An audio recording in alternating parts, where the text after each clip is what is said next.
Hello guys, welcome back to my channel. तुम्हें कैसे आहात? आप सब अच्छे ही होंगे, मुझे पता है। तो आज जा रहे हैं हम डब्बा पार्टी को। ट्रिप नहीं बोलना पड़ेगा क्योंकि हमारे सिटी के यानी वर्धा के पास ही है। तो अभी मैंने घी और दूध डाल के दशमी बनाई है। घी, शक्कर और दूध डाल के मैंने दशमी बनाई है। और अभी बनाने वाली हूँ सूखी आलू की सब्जी और मूंगफली की चटनी। तो जल्दी जल्दी बना लेती हूँ। कृष्णा की ट्यूशन की ट्रिप में बच्चों के साथ। कृष्णा बोलती रहे वो। अरे आज एकादशी है ना, तो कृष्णा कृष्णा बोलने से अपने को पुण्य की प्राप्ति होती है।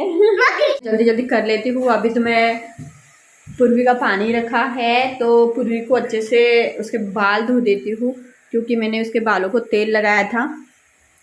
और मुझे भी अपने बालों को मैंने भी अपने बालों को तेल लगाया है क्योंकि आपको पता है उस दिन मैंने मेहंदी लगाई थी। और मेहंदी लगाने के बाद लगाई थी तो सोयाबीन में। तो मेहंदी लगाने के बाद मैंने अपने बालों को खूब सारा तेल लगाया है, आपको दिख रहा होगा। तो मुझे भी वॉश करना है बालों को। दोनों जा रही है डब्बा पार्टी के लिए और रेणुका नहीं आ रही है। रेणुका को मैंने बहुत बोला कि चल, लेकिन वो आ नहीं रही है। क्यों नहीं आ रही है? क्यों नहीं आ रही है? भारी ट्यूशन आणण्याला काही इच्छा नहीं आवा की 15 मिनट को रस्तो 15 मिनट तो 15 मिनट का है, लेकिन घर से बाहर है, सिटी से बाहर है। तो यानी अच्छा। तो गाइस मैं इसे बहुत बोल रही हूँ कि चल, लेकिन ये आने के लिए तैयार नहीं है। हमारी काली का ध्यान रखने के लिए। हाँ, हमारी काली का ध्यान रखेंगी ये घर पे बैठे बैठे। और लैट्रिन बाथरूम भी करेंगी। और लैट्रिन बाथरूम भी करेंगे। और क्या क्या करेंगे? और बदबू भी सूंघेंगे। हाँ, बदबू भी सूंघेंगे। इसको मोबाइल से भेज देना बदबू थोड़ी सी।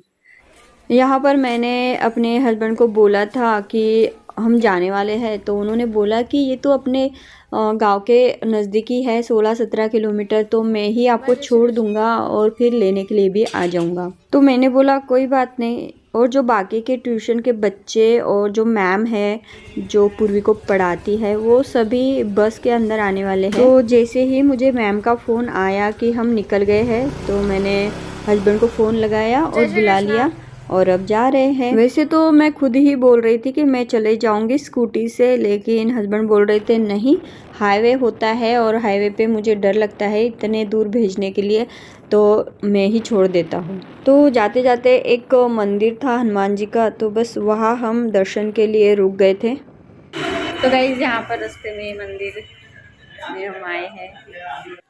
ये जो मंदिर है ना, ये मंदिर में मैं कई बार आ चुकी हूँ क्योंकि हर साल यहाँ पर प्रसाद होता है, तो प्रसाद खाने आती हूँ मैं हनुमान जी का।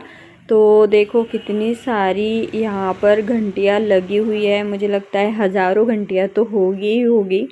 मुझे ऐसा लगता है कि हनुमान जी महाराज को किसी ने कबूल किया होगा कि मेरा ये काम हो गया तो मैं एक घंटी आपके दरबार में लटका दूंगा। बस इसीलिए शायद इतनी सारी घंटियाँ यहाँ पर लटकी हुई है, क्योंकि हनुमान जी महाराज को विश्वास से कोई मांगता है तो हनुमान जी महाराज देते ज़रूर है। और हनुमान जी जहाँ होते हैं वहाँ राम लक्ष्मण सीता तो होते ही होते हैं। तो बस उनके पीछे साइड में राम लक्ष्मण जानकी की प्रतिमाएं भी थी, दिया लगा हुआ था, बहुत अच्छा लग रहा था ये देखकर। हाँ नहीं, राम लक्ष्मण और जानकी।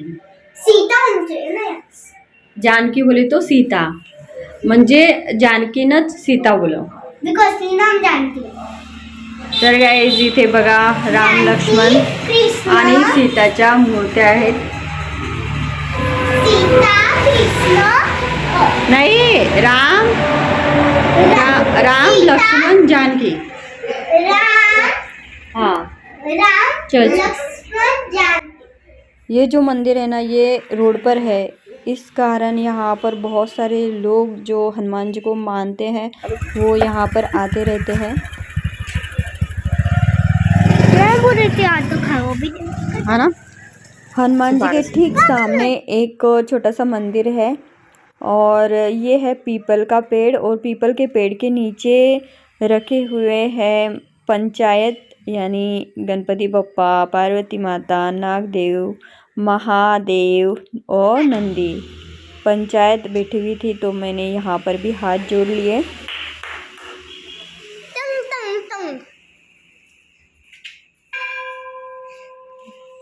तो यहाँ दर्शन करने के बाद यहाँ से 10-12 किलोमीटर पर था जहाँ हमें जाना था, तो बस वहाँ जाके पहुँच गए।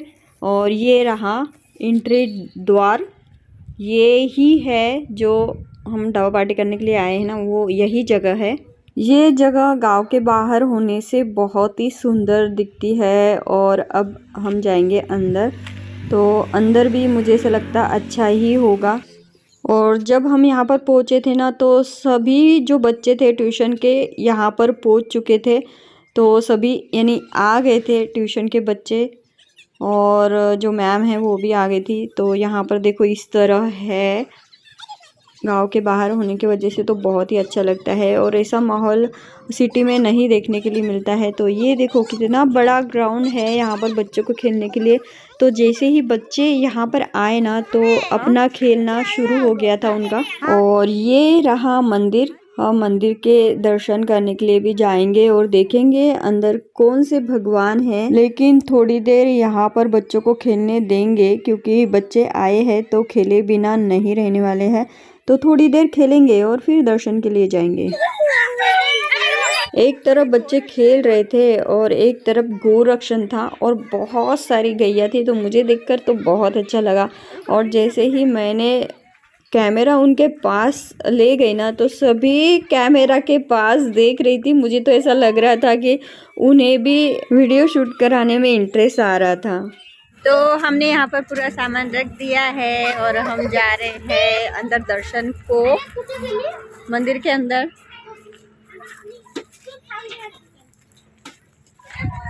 तो गाइस ये है मंदिर।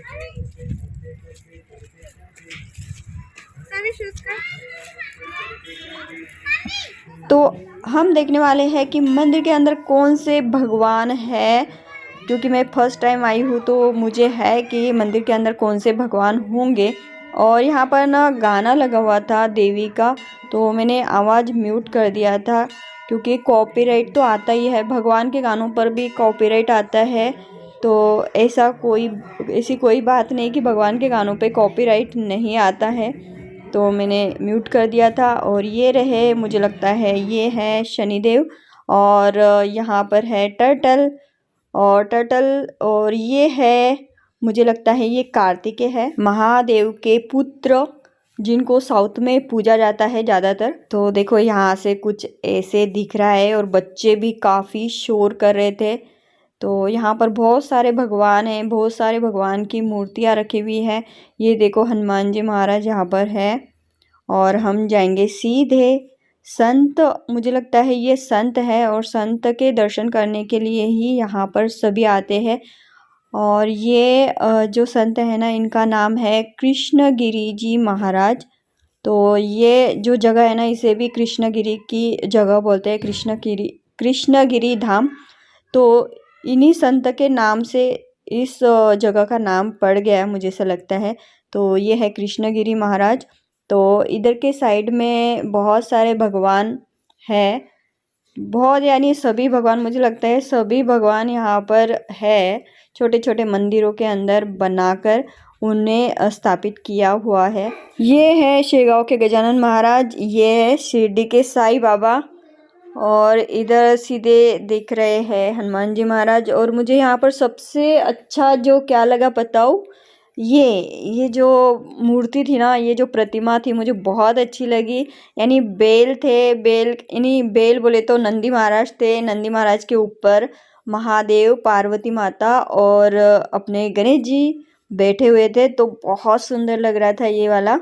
और यहाँ पर संत की प्रतिमा है ना, उसके साइड में ही यहाँ पर रेणुका माता, और जो बीच में है ना वो गायत्री माता, और उनके साइड में है महाकाली, चंद्रपुर की महाकाली। और यहाँ पर फेरी मारने के लिए बताया गया है, लेकिन मुझे ना ये भूल भुलैया जैसा ही लग रहा था। जैसे जैसे मैं फेरी मार रही थी ना, तो मुझे ऐसा लग रहा था कि भूल भुलैया तो नहीं है ये, लेकिन ये फेरी मारने की जगह थी, झिकझैक जैसी। तो यहाँ से देखो, यहाँ से बाहर की ओर, और बाहर की ओर निकलते हैं ना तो यहाँ पर दत्त मंदिर है। महादेव और दत्त भगवान हैं और उनके बाजू में पता नहीं कौन से थे, मेरा ध्यान ही नहीं था। और हम इधर आ गए हैं बाहर के साईड में। तर गाईज आमचं आतलं दर्शन झालेलं आहे, तर आम्ही आलो आहे आता बाहेर आणि इथे सगळे मुलं जे आहेत ते खेळत आहे आणि मला सर्वात चांगलं इथे काय आवडलं ते आहे गोरक्षण। इतक्या मोठ्या गाई इथे आहेत।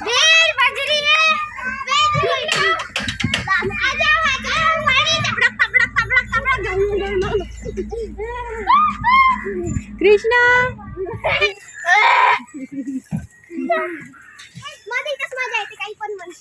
काय पण म्हणा, इकडेच मजा येते।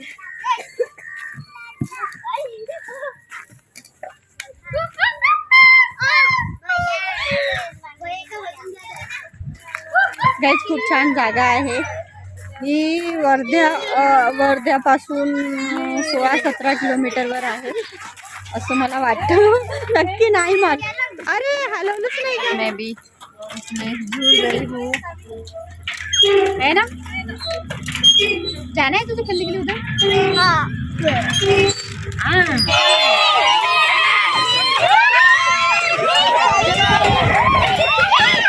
सगळी मुलं जी आहे ती एकीकडे खेळत होती आणि मी इथे ग्राउंडवर फिरत होती, तर मला इथे दिसली रानतुळस। रानतुळशीचे पानं आपली जी तुळस असते ना त्या तुळशीपेक्षा वेगळी असते, पण याची जी स्मेल आहे ना आणि ज्या मंजुळा असतात त्या सेम टू सेम असतात। थोडा काही फरक असतो त्याच्यामध्ये, लेकिन याचा सुगंध अप्रतिम येतो रानतुळशीचा। तुळशीमध्ये सुद्धा खूप सारे प्रकार आहेत, तर त्याच्यामधलाच हा एक रानतुळस।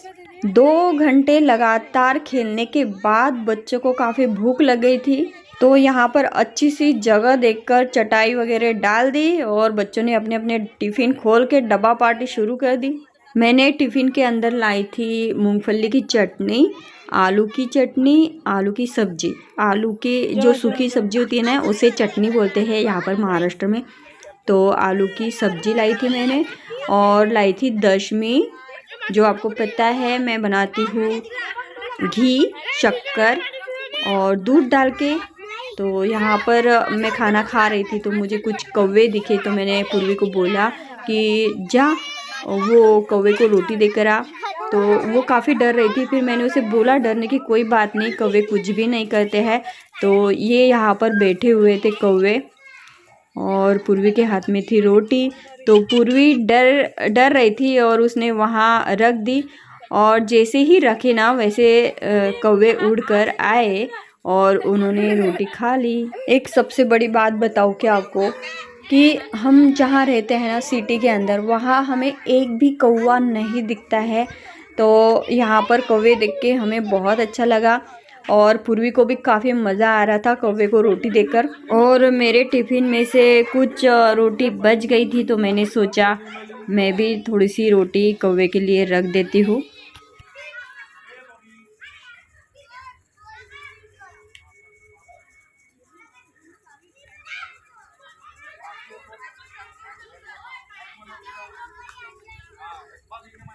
मैंने जैसे ही कौवे के लिए रोटी रखी ना वैसे कौवा उड़कर आया और रोटी खाने लगा। तो उसे खाते हुए देखकर मुझे एक अजीब सी शांति मिली। ऐसा ज़रूरी नहीं रहता है कि श्राद्ध पक्ष के अंदर ही कौवे को खाना खिलाना चाहिए, रोटी खिलाना चाहिए।